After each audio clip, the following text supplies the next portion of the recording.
This guy has saved my life. I hated this guy for the conversation. Thank God someone had the balls enough to talk to me like Doug Brown. Our belief system determines our outlook on things. I had to learn the difference between determination and wisdom. There's a rule: pain's unavoidable, suffering is unavoidable, but the determination we give to the suffering, that's a choice. Always in every decision, a business return on investment and a personal return on investment. And Mm. if we don't serve those two, whether we're selling to someone or selling to ourselves, it's a high probability you won't make the sale. Welcome to the Differentiation Podcast. My name is Michèle Sorgaroli, and I'm your host. And today we are being joined by Doug Brown. Doug is the founder and CEO of CEO Sales Strategies. Now, Doug's path is definitely one of the more intriguing ones that I've come across. From selling music gear to bands like Aerosmith and the Eagles, to serving in the US Army, to then advising leaders like Tony Robbins and Deepak Chopra, Doug clearly has a fascination with hidden opportunity. He is a dedicated growth partner who multiplies EBITDA. He's also a dedicated husband and father, I might add, and he routinely helps companies uncover millions in revenue that is hiding in plain sight. Doug, I'm excited about today. Thank you so much for joining us. Oh, thanks, Michelle, for having me on here. I'm so grateful to be here. I appreciate that. It's going to be fun. I just love conversations with intriguing, interesting people and definitely fall into that category. So, Doug, as it's obvious to me as I've been getting to know you and understanding you a little better, that this is definitely a passion and that you like uncovering hidden opportunity. And what I want to take you back to is you think about your life's journey. Um, when do you think that you first realized that you had a knack for this, that it was something that was a gift of yours, finding this hidden and uncovering the Now, opportunity? being much older, looking back, Mm, so Steve Jobs did this great commencement speech in Stanford called Connecting the Dots. hmm When I hmm first watched it, I was like, oh, that's really cool. Like you can look back and see the thread of your life, right? Yeah.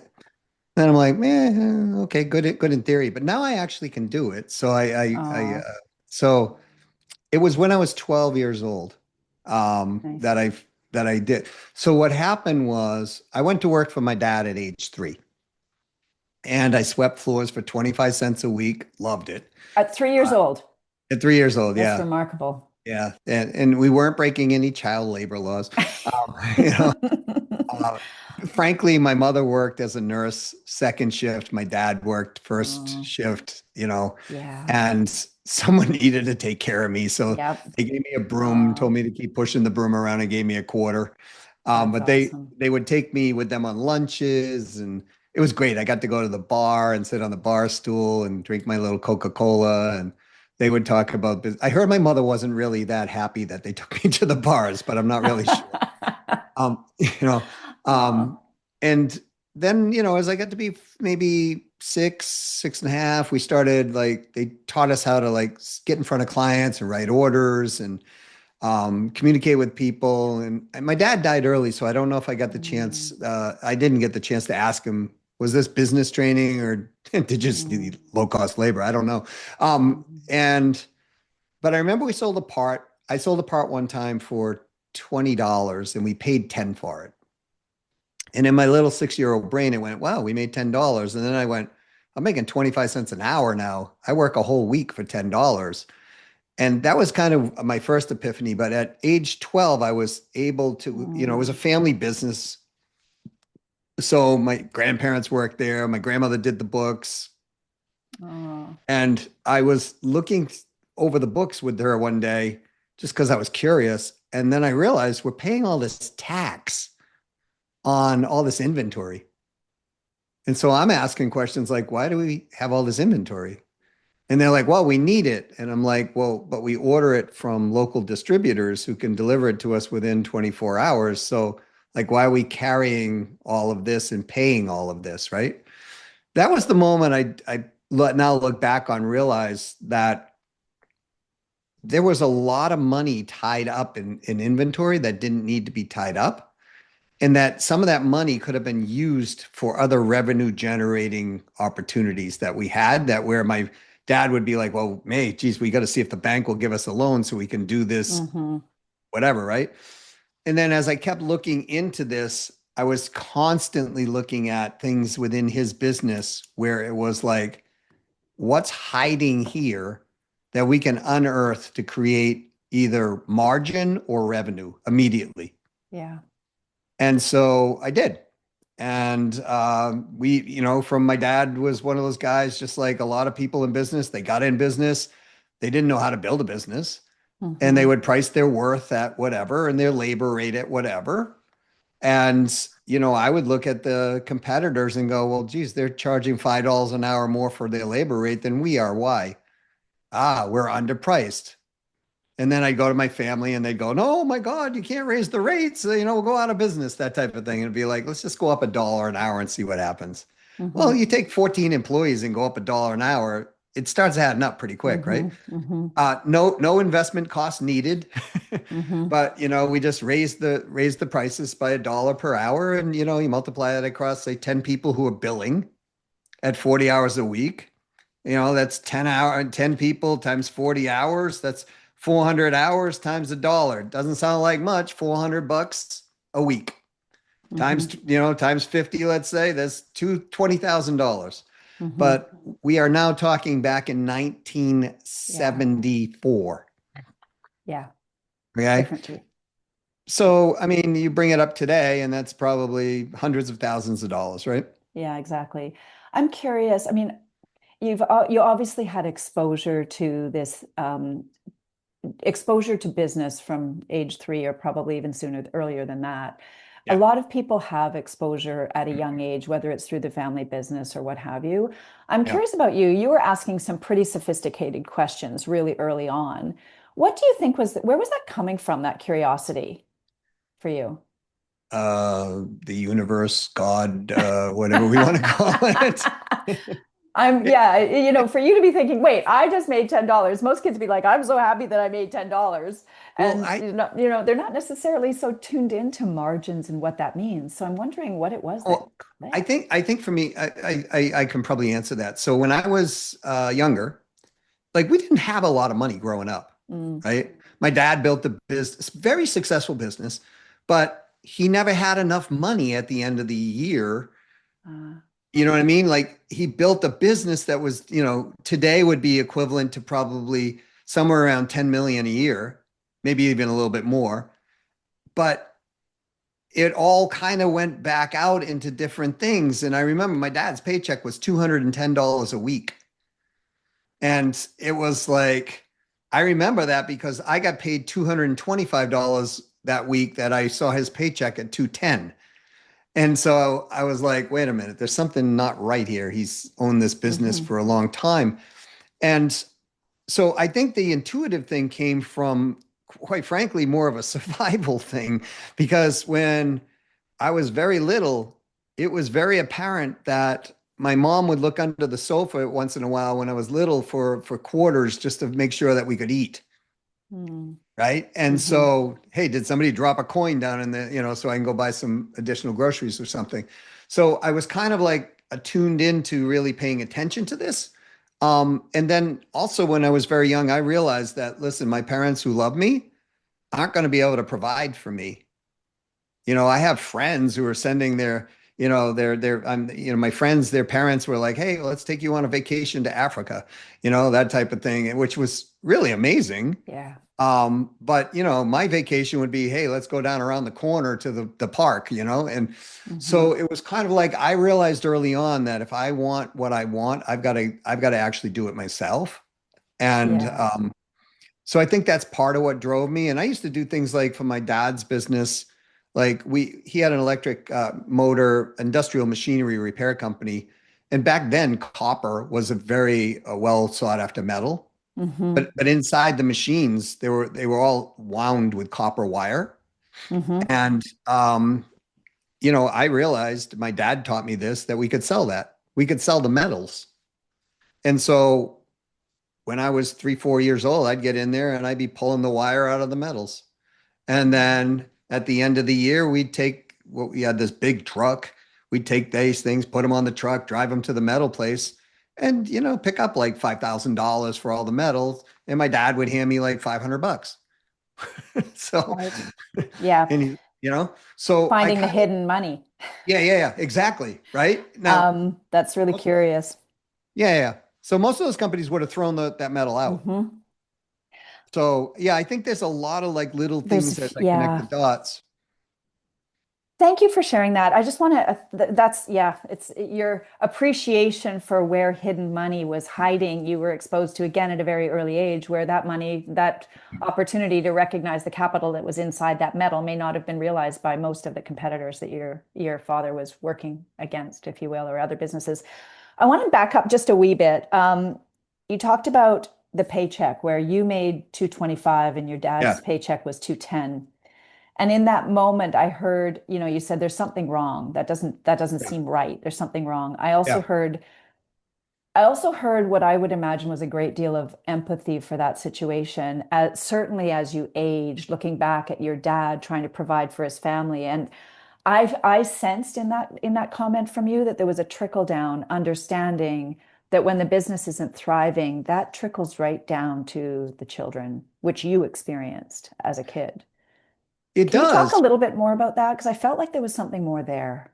Yeah. As you're saying that, I'm like, is this a pain point or a driver for me? You know what I mean? Like, it's Hmm. like, Hmm. so, here's the thing. This is what I love about business, about what we do in business, right? Mm. Especially because business is super easy. It's money in, money out equals, that's business.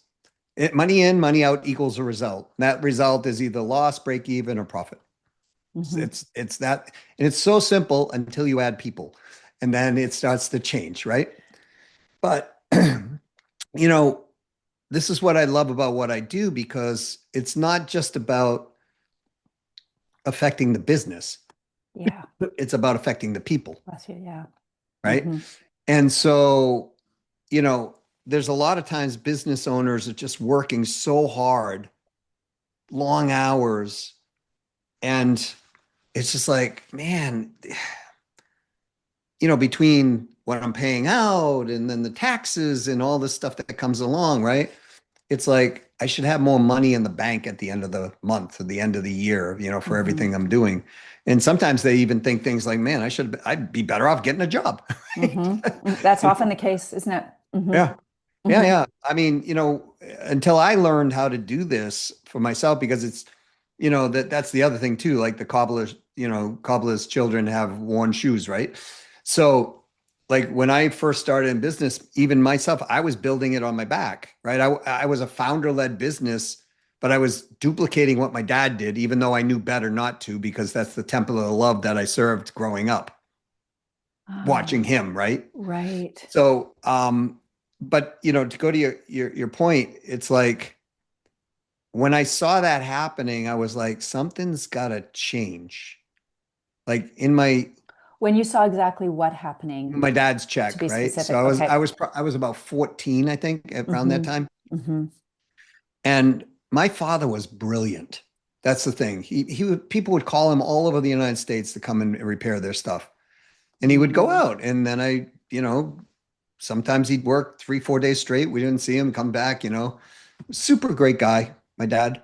Not just because he was my dad, because he just was. Hmm. But what he didn't real know how to was how to build a founder-led company that was independent of him, number one, or worked on a system or a process where he was part of it, but not the process or system. Hmm. Hmm. And so, and I watched it take its toll on him over the years. In fact, I remember he had to go for jury duty, and he walked in and he said he told me the story.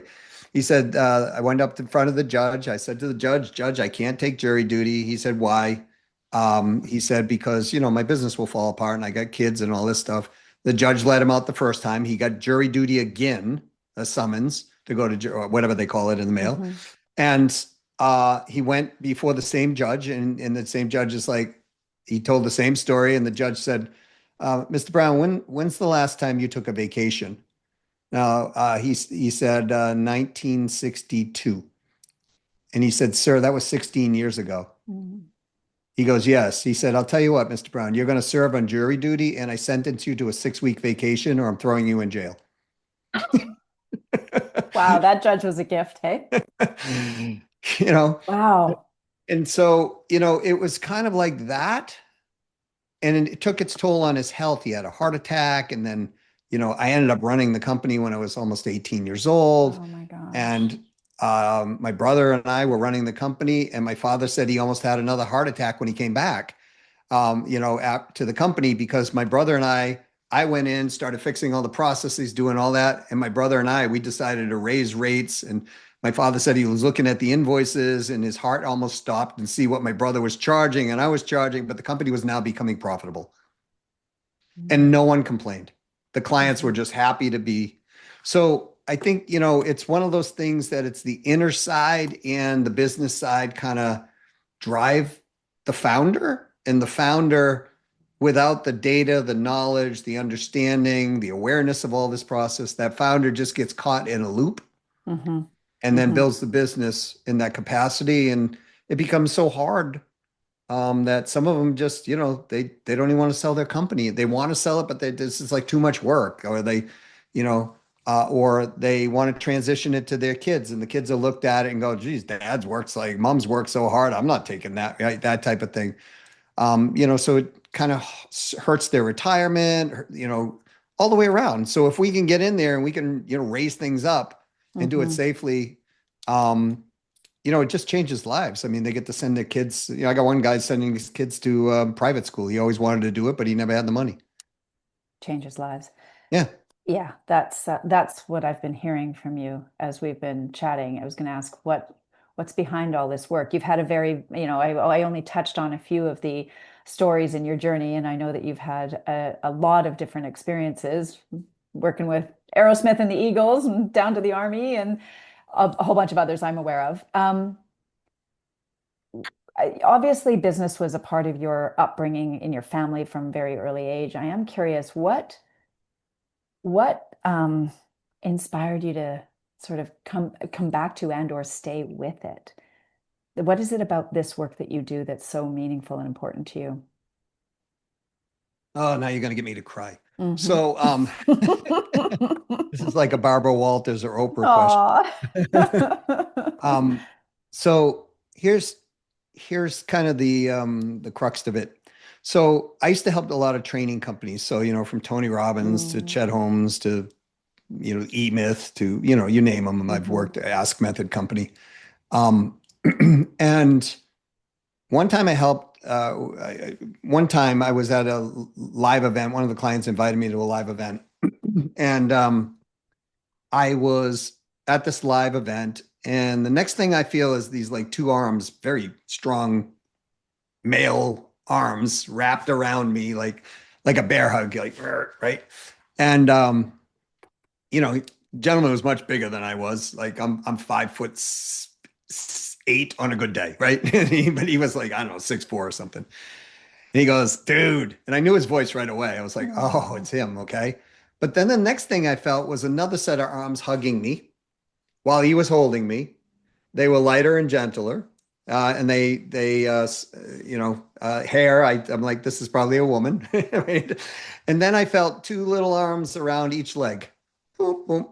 Oh. And and they all hugged me for like 30 seconds and then let go. And he said, how you doing? I said, good. I said, how are you? He goes, great. He said, I want you to meet my family. And I said, oh, this is my wife. These are my two kids. I said, very nice to meet all of you. He goes, listen, you remember that conversation we had? And it was a really rough conversation for this gentleman.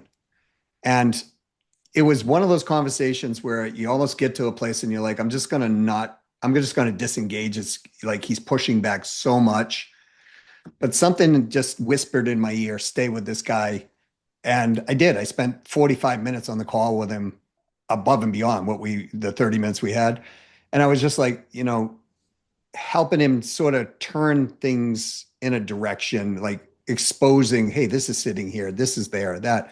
And here's what he told me. He said, Doug, what I didn't tell you during our conversation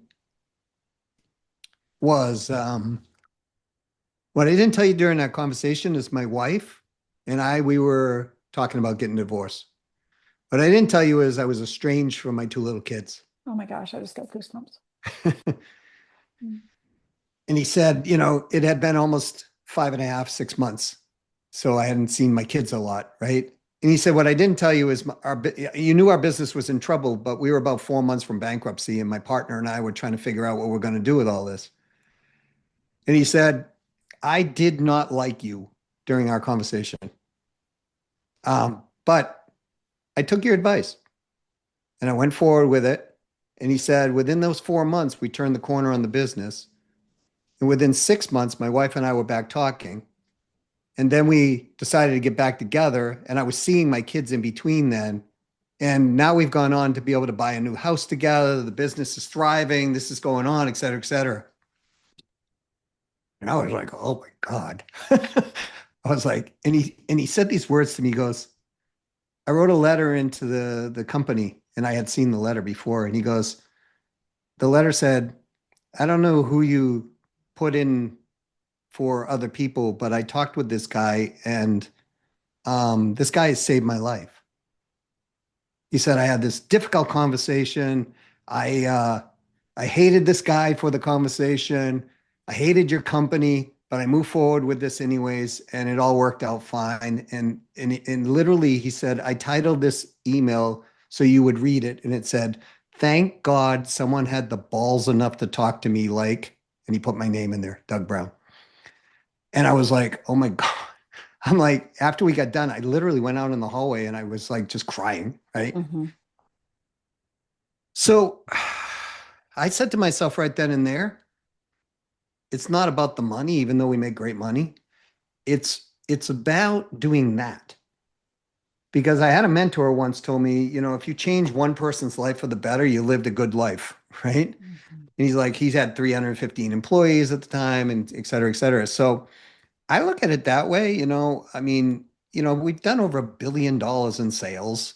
We've done w- probably that or close to that, in savings for companies, Mhm. right? The large corporations probably took the money, like we've done Intuit, Procter and Gamble, CBS Television, all those. They probably took the money and reallocated it somewhere or paid some bonus on something for somebody or Mhm. whatever. But those mid-sized companies and the smaller companies, Mhm. that's life changing, you know?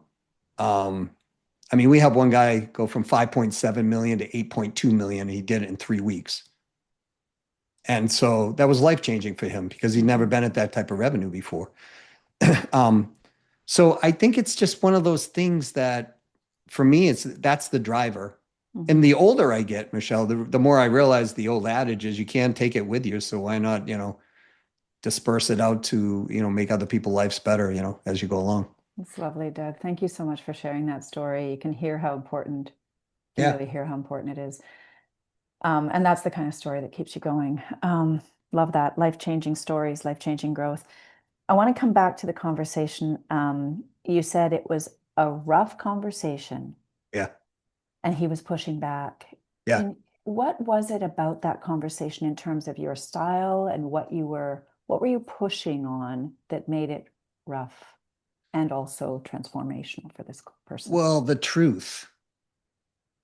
What's the Remember, it's truth that money makes in, what's the but truth that makes it, yeah, transformational? it's money in, money out equals, right? Mm-hmm. So here's the thing. What people don't realize is their daily intention, if you will, directly affects their decisions and directly affects the outcome of the company. So how we use our inner guidance system, our inner voice, we are our business. That's what people don't realize. So remember I said it's easy until you add people. Yep. So Yep. I have a client right now. He's a plumbing company. Super nice guy. Actually, I had a conversation with him today, and he was having challenges just like this other guy. And he and his wife were having challenges, and it was affecting his business. And well, should I make this decision in the business? Because if I get divorced, then this is going to happen, and this is going to happen, right? And I finally asked him for a conversation one day, and he said, "How you doing?" I said, "Fine." I said, "I have one question for you." And he goes, "What?" what do you really want? And he was like, well, what do you mean? I said, cut it out. You know exactly what I mean. Do you want to stay in the marriage? Do you want out of the marriage? There's no in between. Mhm. Light switch. Yes, no. He said, well, actually, yes, I would. I said, then we need to teach you how to play so you're not getting out of that marriage. Are you up for it? Because I promise you this will help you in your business because you're making the same decisions in the business that you're making in the marriage. How you do anything is how you do everything. Exactly.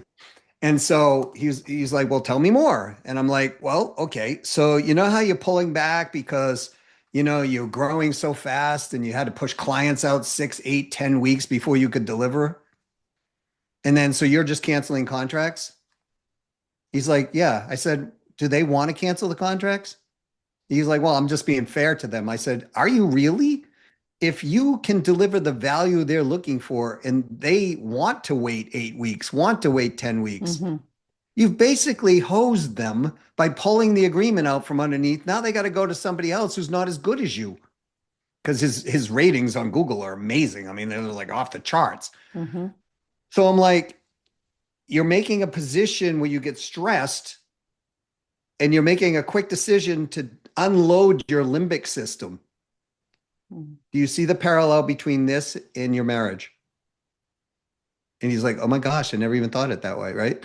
Hmm. So it's like sometimes we have to have conversations like that with just for the purpose of moving them in a direction. Because here's the thing, Michelle, all of us can see that car riding down the road who's that tire's going low. You know what I mean? Like we can see it on the car. We're like, oh my God, they're getting a flat tire. They're on the highway, right? We Hmm. can roll up and just beep, beep, roll on you. Hey, your back tire's going down, right?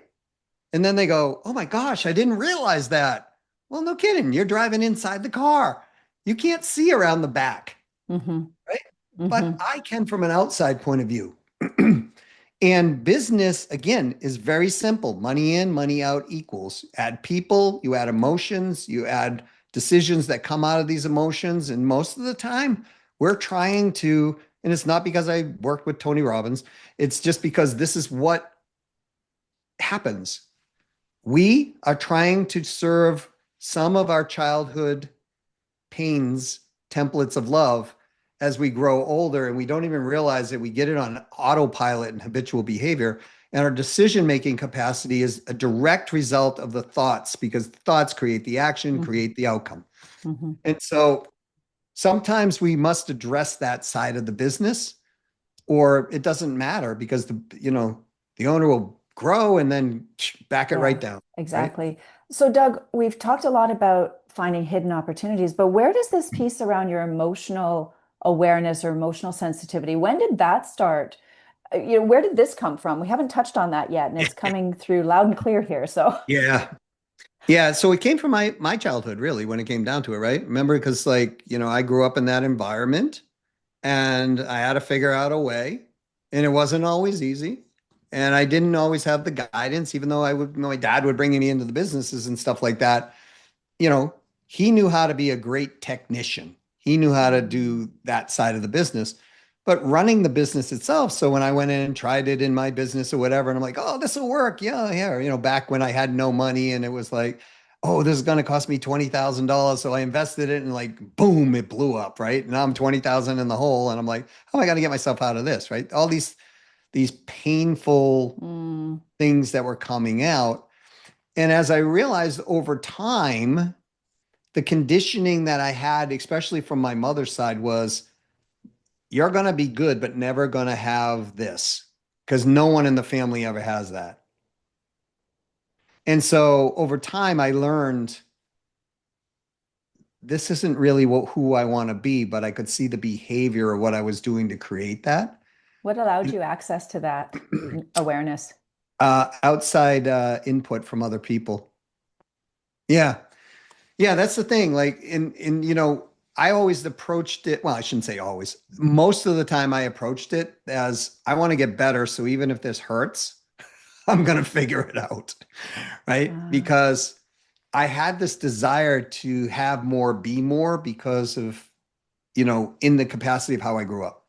So I want to get better even if this hurts. Yeah. That comes back to the rough conversation where someone's Yeah. pushing back. And, he said, I just want to pick on, sort of hover on this for a minute because that particular man said to you in that conversation, he hated that guy, right? Yeah. That Yeah. being Yeah. you. That was me. So you were being hated, which hurts, but you want to get better even though it hurts. So your appreciation for this emotional pain, if you will, Yeah. was it has been developed and had been developed from an early age. What allowed you to develop that and come to that place of understanding with I want to get better even if it hurts? Like where's that coming from? That part I think just comes from, that's a really good question. I never even thought of it. So that part to me probably comes from, all right. So when you grow up in an environment, which, many of us do, like good, but just not good enough, so to speak, right? And I had it a lot easier than many people I've talked to, right? Um, you're always kind of chasing that carrot, right? It's like if I could just get here, I'd Mhm. be good enough, and then I'm accepted by, in my case, my mother, right? My mother's love, if you Yeah. will. And so I think that's part of what drove me.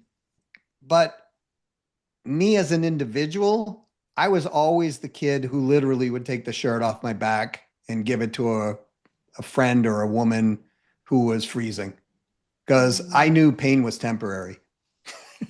you know, because most of my life as I grew up, we had painful moments, but they were temporary. So I kind of learned that whole thing. And like right Wow. behind you on your right, you have this card that says believe, right? Mhm. So our belief system determines our outlook on things.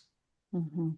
And so what I learned early or on was I have to actually believe in myself, my abilities. I have to believe in the places I'm going, or I will make decisions that will undo where I'm trying to go. And part of that process is painful because in order to be there, you've got to be able to change.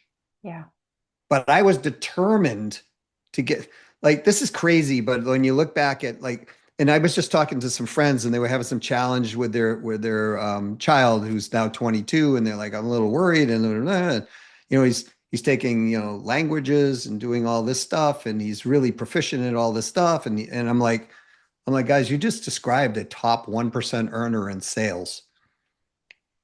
And they're like, whoa, what do you mean? And I explained it to him like, he's got all the traits and characteristics.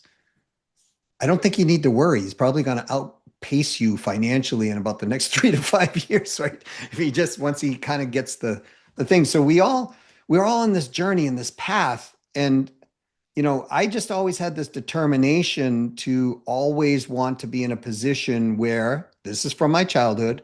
I didn't have to look for cushions, money under the cushions. And Mhm. I had plenty there. No matter what happened, I was going to be okay.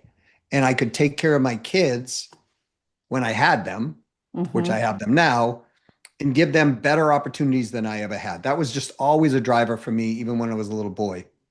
And sometimes it would be, to a fault. I mean, I would just Mm. keep going and going and going, and even when it wasn't succeeding. Mhm. And so I had to learn the difference between determination and wisdom.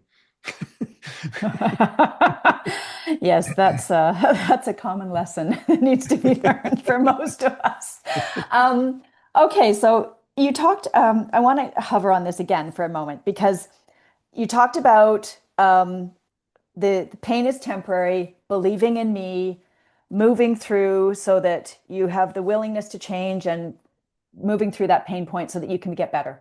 Yeah, When your clients are in that place, because I see this all the time in my work as well, like differentiation has a different angle to it, but there's a lot of resistance because there's a yeah, pain, right? yeah, yeah. How do you help your clients through that? Like where do you encounter that with your own clients? Because as you had this one, man you talked about earlier, I hated you in that moment and it was a rough conversation.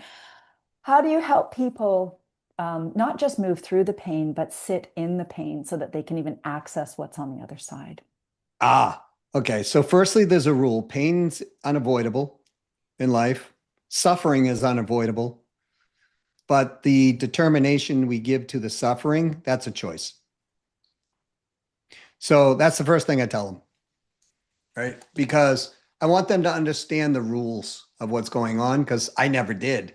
Mm, Like when you're playing a game and somebody can keep beating you over and over and over and over and over, and you want to win that game, but you don't know the rules, but they do, then it's the odds are stacked against. mhm, So we start off with the philosophy of why this is happening, and I talk to them about, look, these decisions are coming from places of usually habitual conditioning, right?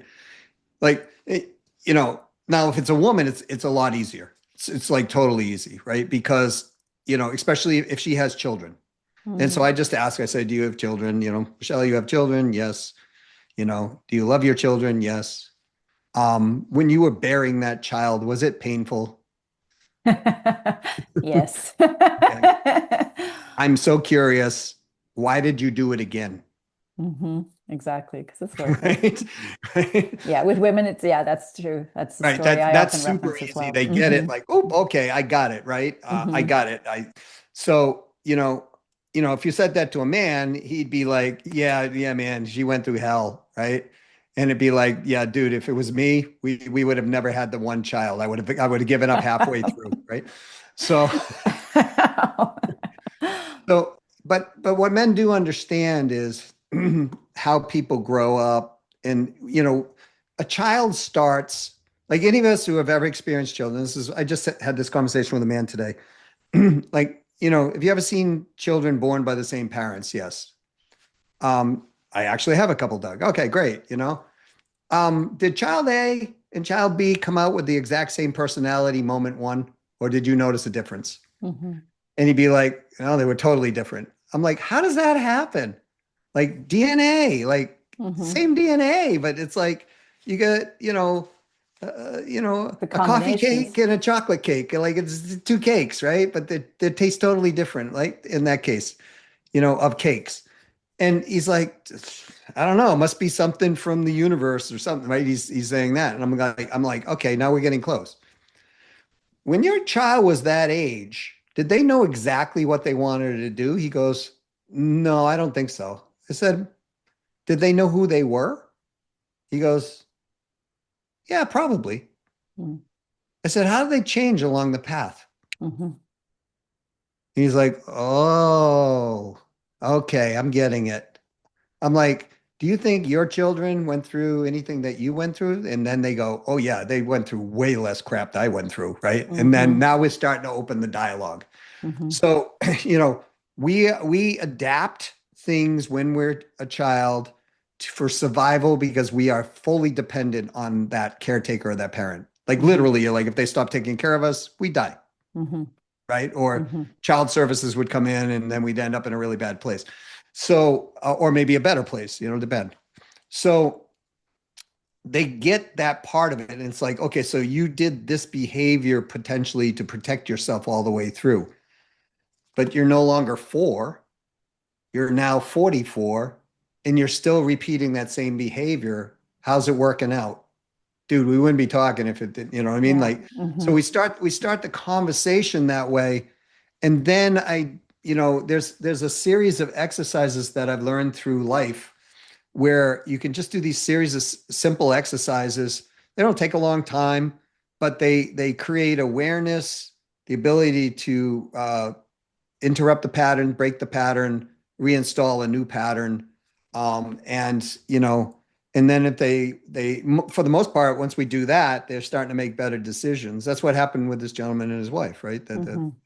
Hmm. So, and then we can, keep reinforcing that and reinforcing that. Because what people don't realize is when we start habits all the way through our lives like that, we're literally conditioning ourselves. Quantum physics, Hmm. like we are literally conditioning our brain to go down a certain neural pathway. Yeah. And what's happening most time is when that neural pathway is challenged because it's happening on habit, we immediately go into our limbic system to fight or flight. And the moment we go into the limbic system, we shut down the ability to reason, which is called the prefrontal cortex of the brain. And the limbic system happens in like 1/200th of a second. It takes like 2 seconds to actually get to the prefrontal cortex. So if we're constantly conditioning our limbic system, and what we're really telling our prefrontal cortex is, hey, this is what we do. This is the nutty part, biologically, if you will, or physiological, is our prefrontal cortex will actually start agreeing with our limbic system. Hmm. So we've Hmm. shut off the ability to reason, and now we agree with the thing that's actually hurting us, and we're caught in a loop at Yeah. this point. Yeah. Yeah. And that's where people just they don't know, right? It's They don't. like Hmm. it's so anyways, that's what happens. You start believing the stories, Well, right? yeah, because that's what you Yeah, know, exactly. right? That's it's like the ground is steady under my feet. Like, somebody says something to me and I react negatively, but man, I got control over this and it doesn't hurt me. This is the right path. Well, that might work great in the military, Mm. if you're in a combat situation, but it's not going to work great if you have a personal assistant or an executive assistant and you're coming top down on that person all the time, right? Hmm. So I think it's just one of those things that, that is a very important part of business, but it's an important part of life too, because what people think is, well, I can be this way in business and it doesn't affect me personally, but that's No. like an attorney coming home and interrogating, the spouse, Yeah. you know? I often tell it's one ecosystem. Yeah. One Yeah. Yeah. touches one, Absolutely. touches another. Thank you for that. You commented on something and you said we adapt as a child. And what I jotted down is, we put on protective barriers based on learned templates. Templates is a word you've used very often in this conversation, I've noticed. Yeah. And it sounded we adapt as a child and we adapt what I heard in my own language was something along the lines of from our truth. We adapt away from our truth Yeah. Yeah. That's to exactly what happens. okay, yeah. Yeah. So what I'm hearing from you is that when we go back to our truth and we are able to interrupt and break our learned templates, if you will, and reconnect with our perhaps a new template and insert our original template, there's a healthier system there that's ready to develop. Is that what I'm hearing?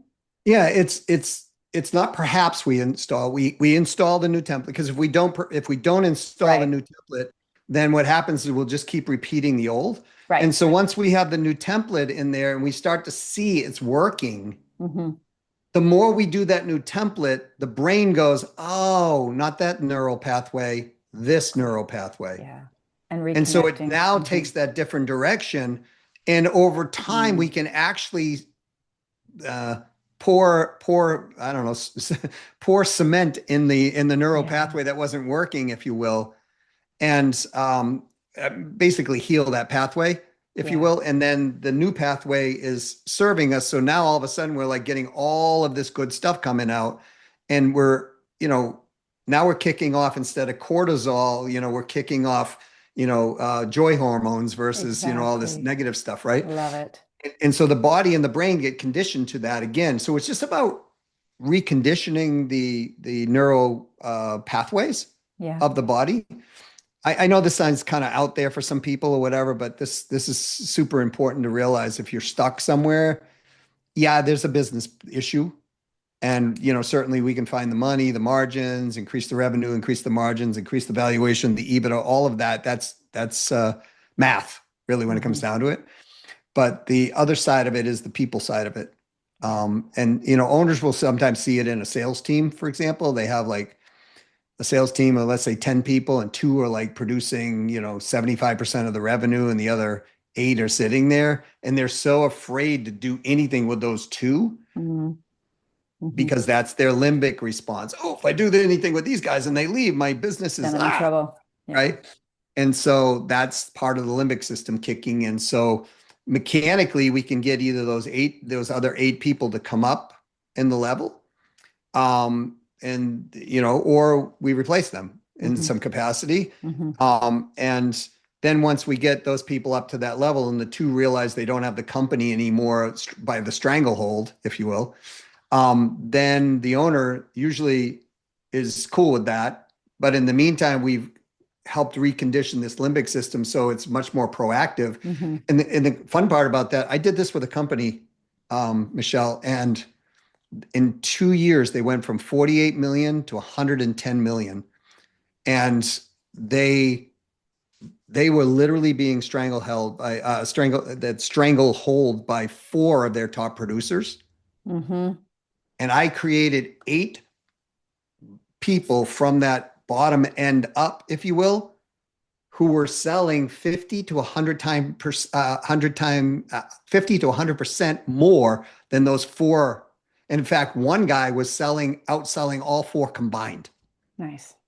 And so now when those people are trying to run the game, Mm-hmm. the owner's like, listen, you either comply or take a walk, right? Mm-hmm. Mm-hmm. So I think it's just one of those things that we first got to identify this whole process. And I'm not saying just the personal process, because sometimes that's not even the issue, but we've got to go in and diagnose everything that's happening within that company, Mm-hmm. find all the money, Mm-hmm. because money usually lets you resolve your challenges in style, you know?